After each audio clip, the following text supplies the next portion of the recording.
1 bulan sebelum kejadian ini terjadi, Pak Sigit nampak sedang beradu debat dengan Bu Ella. Ya, Bu Ella merupakan kakak dari Pak Sigit, hanya saja berbeda ibu namun satu ayah. Menurut yang masyarakat dengar kala itu, keduanya sedang bersitegang membahas tentang rumah yang saat ini sedang ditempati Pak Sigit bersama keluarga kecilnya. Usut punya usut, Bu Ella kala itu menginginkan jika rumah itu menjadi miliknya. Tapi ada juga selentingan yang mengatakan jika rumah itu nantinya akan dijadikan jaminan oleh Bu Ella. Dan pada saat itu, rumor itu pun mengatakan jika Bu Ella sedang terjerat hutang dengan seseorang yang jumlahnya lumayan besar. Ada pula yang mengatakan jika Bu Ella tidak bisa memberikan jaminan dengan jumlah yang sesuai, maka nyawa Bu Ella lah yang akan menjadi gantinya. Akan tetapi, semua itu adalah sebatas rumor dari satu mulut ke mulut yang lain. Yang pasti, sesaat sebelum Bu Ella meninggalkan rumah Pak Sigit, ada beberapa yang mendengarkan jika kala itu Bu Ella berkata, "Hati-hati saja kamu, Git. Tak hancurkan keluargamu." Pak Sigit kala itu membalas dengan nada yang sama tingginya, Mbak, kamu mau apakan keluarga? Ha? Jangan sekali-kali kamu sentuh istri dan juga anakku. Urusanmu itu sama aku, bukan sama mereka." Lalu di sini Bu Ella pun terlihat berjalan meninggalkan rumah Pak Sigit dengan ekspresi wajah yang seolah-olah marah dan kesal. Sampai-sampai ia pun memarahi orang-orang di sepanjang jalan yang kala itu sedang memandang ke arahnya. 2 bulan selepas kejadian itu, barulah para warga setempat digegerkan atas penemuan jasad Pak Sigit beserta istri dan juga anaknya, yang kala itu sudah terbujur kaku di ruang tamu rumahnya. Ya, kondisi mereka berlima begitu sangat tragis, seolah-olah pembunuhnya sangat sadis saat membunuh keluarga malang ini. Semua itu bermula dari istri Pak Jono yang kala itu datang ke rumah Pak Sigit sambil membawa buah pepaya. Ya, niatnya untuk menjenguk Bu Imah sekaligus menanyakan kenapa Pak Sigit hari itu tidak datang bekerja.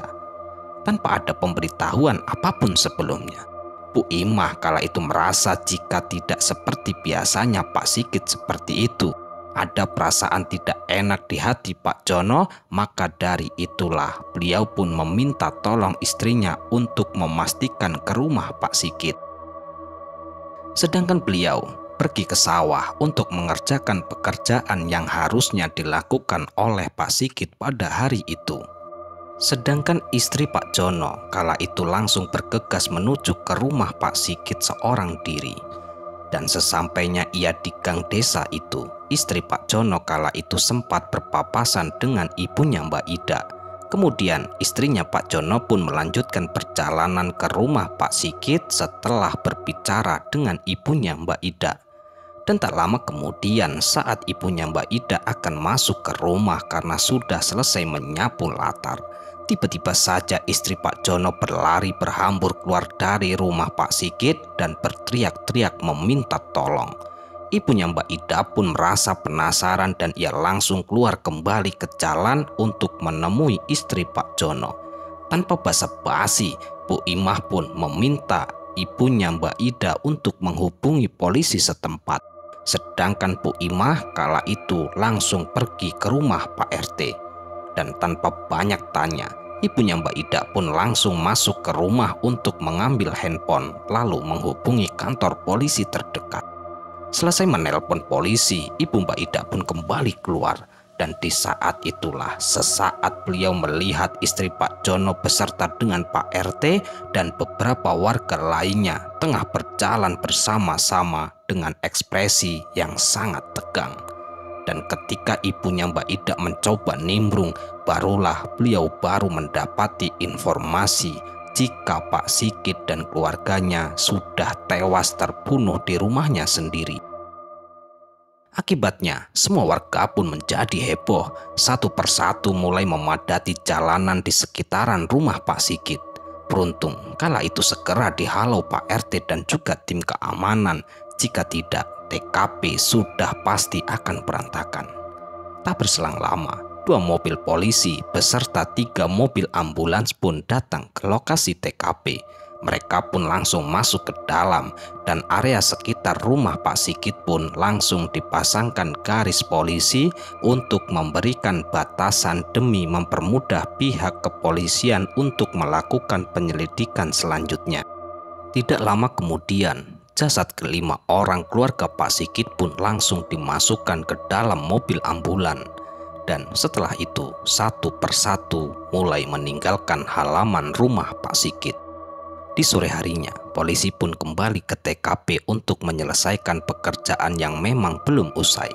Pak RT pun mencoba bertanya bagaimana kelanjutan jenazah Pak Sigit beserta keluarganya itu, serta bertanya bagaimana kronologi sebenarnya pembunuhan keluarga Pak Sigit. Polisi pun mengatakan jika jenazah Pak Sigit beserta keluarganya diminta untuk dimakamkan di kampung halaman kakeknya. Kemudian polisi pun memberitahu hasil otopsi sementara dari pihak forensik mengenai kronologi pembunuhan keluarga Pak Sigit.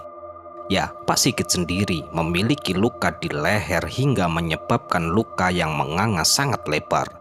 Sedangkan Bu Imah memiliki luka lebam di kepalanya hingga tengkorak kepala bagian kanannya sampai remuk dan beberapa luka tusukan.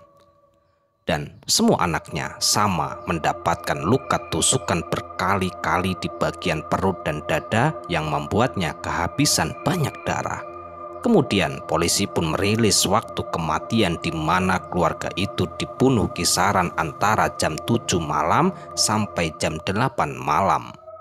Mendengarkan pernyataan dari polisi, beberapa warga bersaksi bahwa sekitar jam 9 malam, mereka kala itu melihat ada sebuah mobil berwarna merah nampak keluar dan meninggalkan rumah Pak Sigit.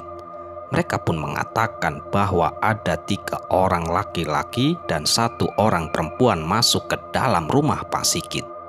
Dan selepas kepergian mereka, rumah Pak Sigit pun nampak hening dan juga sepi. Warga kala itu tidak berpikir aneh-aneh. Mungkin saja keluarga Pak Sigit kala itu tidak sempat mengantarkan tamunya sampai keluar. Toh hari juga memang sudah malam, biasanya keluarga Pak Sigit beranjak sudah tidur. Orang-orang yang menyaksikan hal tersebut juga tidak melihat dengan jelas siapakah orang-orang yang bertamu di rumah Pak Sigit kala itu. Kisaran jam berapapun mereka sudah lupa, entah jam 8 ataupun jam 9 malam.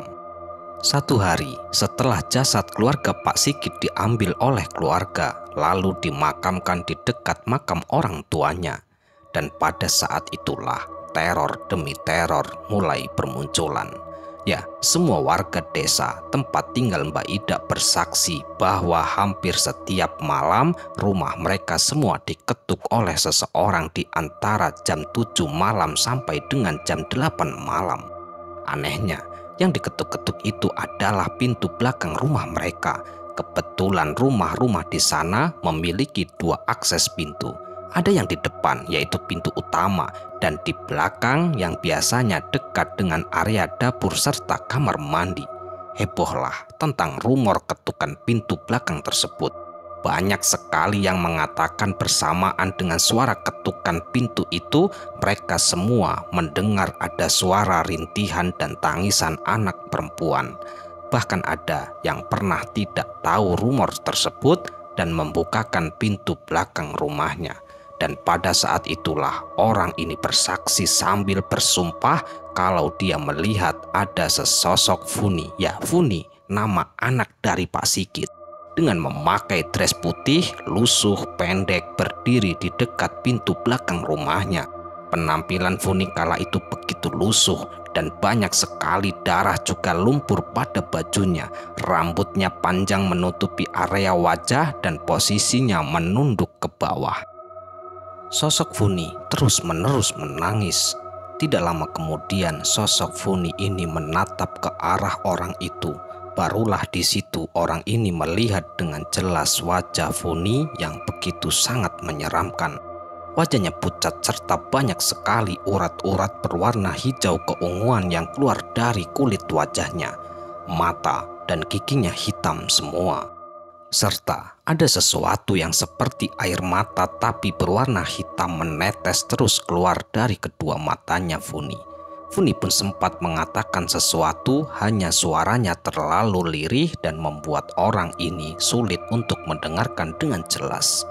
Tapi yang dapat orang ini tangkap hanyalah kalimat Mbak Sisil.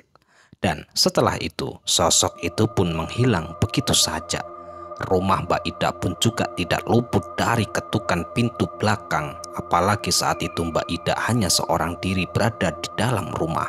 Ya, Mbak Ida yang sudah mengetahui akan rumor tersebut tidak berani membukakan pintu dan hanya berdiri di sampingnya saja.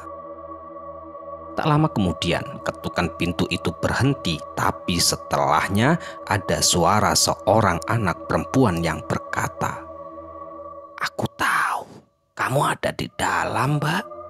Mendengarkan hal itu, Mbak Ida pun langsung berlari masuk ke kamar dan langsung meraih handphonenya untuk segera menghubungi ibunya untuk minta dijemput.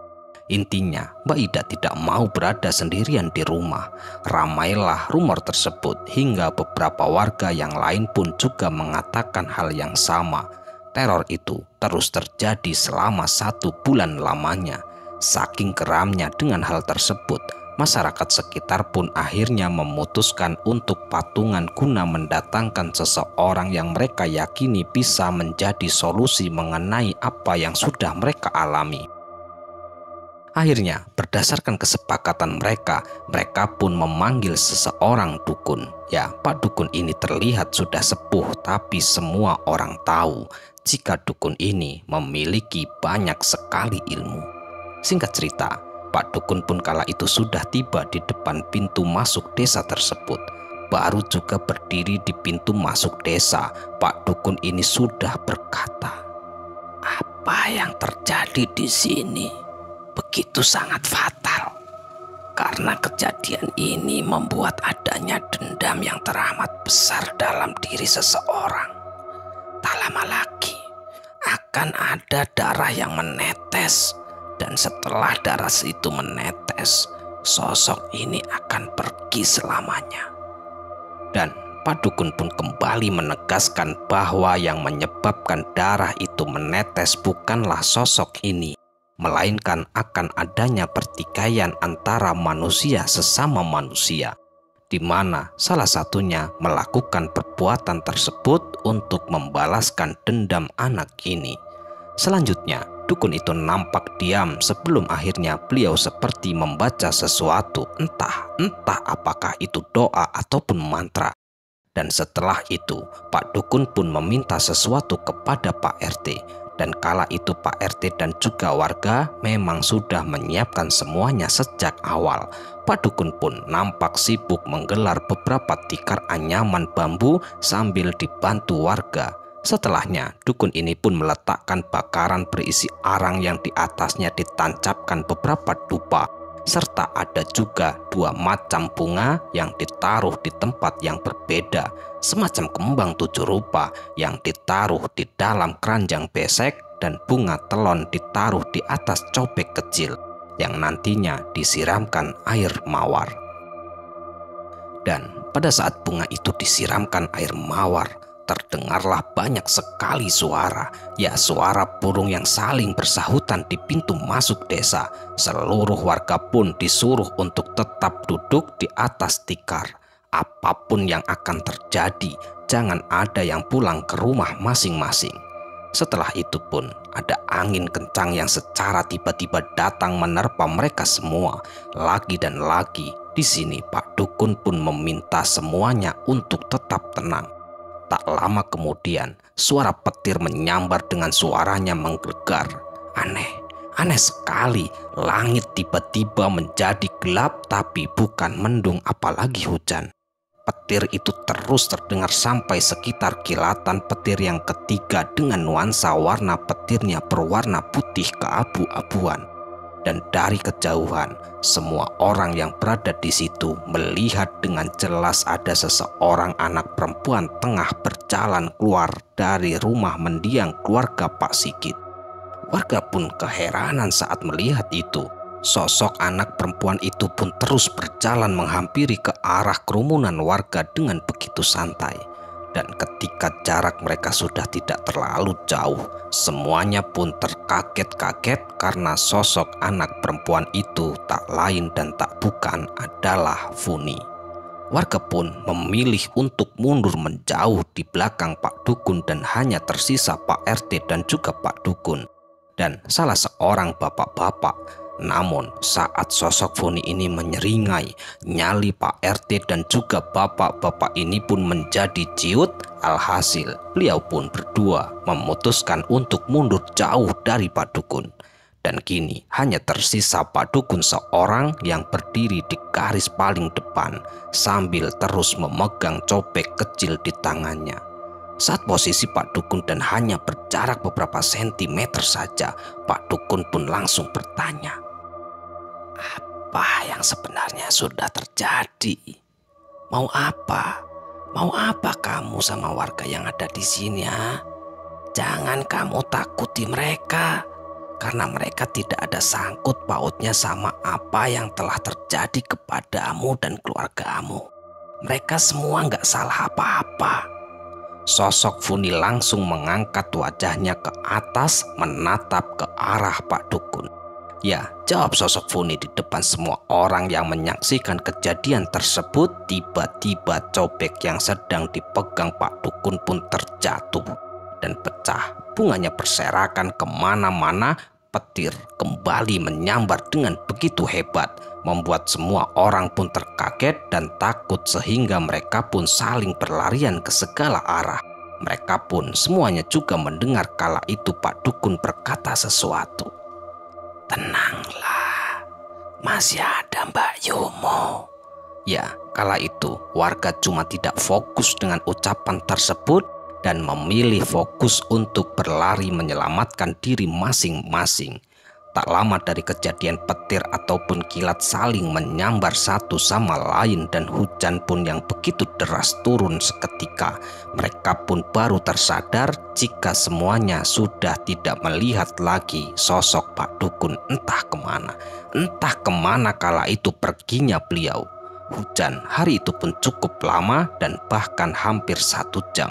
Setelah reda, semua orang pun langsung pulang ke rumah masing-masing untuk beristirahat karena hari memang sudah larut malam. Ajaibnya, sesudah dilakukan ritual tersebut, semua warga pun sudah tidak lagi mendengar suara ketukan di pintu belakang. Sepertinya warga sudah bisa hidup dengan tenang dan damai seperti sedia kala. Hari demi hari terus berlalu dengan cepat. Keadaan desa saat ini benar-benar aman dan para warga pun tak pernah lagi mengalami teror ketukan pintu belakang rumah. Akan tetapi penyebab kematian keluarga Pak Sigit dan juga sosok Funi yang kala itu terus-terusan meneror hingga saat ini belum terpecahkan. Dan yang lebih anehnya lagi, bertepatan dengan ritual yang dilakukan Pak Dukun, kala itu dikabarkan Bu Ella pun telah meninggal dunia di waktu yang bersamaan dengan hilangnya Pak Dukun saat ritual. Dengan luka yang sama persis yang dialami oleh keluarga Pak Sigit ketika meninggal. Banyak yang berspekulasi kala itu setelah meninggalnya Bu Ella ada kaitannya dengan Pak Dukun yang kala itu menghilang dan juga ucapan Pak Dukun yang mengatakan ketika sudah ada darah yang menetes, maka teror itu akan berhenti sendiri. Ya, itulah balas dendam dari sosok Funi yang selama ini mengganggu. Ya, para warga sebagian mengatakan kedua keluarga yang meninggal dengan mengenaskan akibat terkena serangan santet. Ditambah ketika kematian Bu Ella yang terbilang tragis, namun tak ada satupun barang bukti dan juga DNA orang lain di dalam rumahnya sendiri. Dan ada yang mengatakan jika Bu Ella melakukan bunuh diri dengan cara menusuk-nusukkan ke tubuhnya sendiri. Entahlah, Entah yang mana yang benar, entah santet ataupun apa. Yang jelas kala itu para warga sudah merasa lega karena kini mereka semua bisa hidup aman seperti sedia kala lagi. Selesai. Ya, sekian cerita kali ini. Semoga cerita ini bisa menghibur dan cerita ini bisa bermanfaat yang kami harapkan. Dan kami ucapkan terima kasih banyak kepada teman-teman semua yang telah mendukung kami. Semoga amal kebaikan teman-teman dibalas oleh Allah Subhanahu wa Ta'ala berupa hal-hal yang lebih baik dan lebih bermanfaat lagi dalam kehidupan kita semua. Dan untuk teman-teman yang sedang sakit, semoga diberi kesembuhan. Yang sedang mengalami kesulitan, semoga diberi kelancaran dalam segala hal. Amin, amin ya robbal alamin. Dan untuk teman-teman yang mungkin baru menemukan ataupun baru mendengarkan cerita-cerita dari channel Kegelapan Sunyi, yang belum mendukung silakan dukung kami dengan cara klik tombol subscribe-nya agar kami ini lebih bersemangat lagi membuat cerita-cerita terbaru di channel Kegelapan Sunyi. Kami ucapkan sekali lagi mohon maaf yang sebesar-besarnya jika ada kata-kata yang salah yang kami sampaikan di dalam cerita. Bye, sampai jumpa di cerita-cerita selanjutnya. Akhirul qouli wassalamualaikum warahmatullahi wabarakatuh.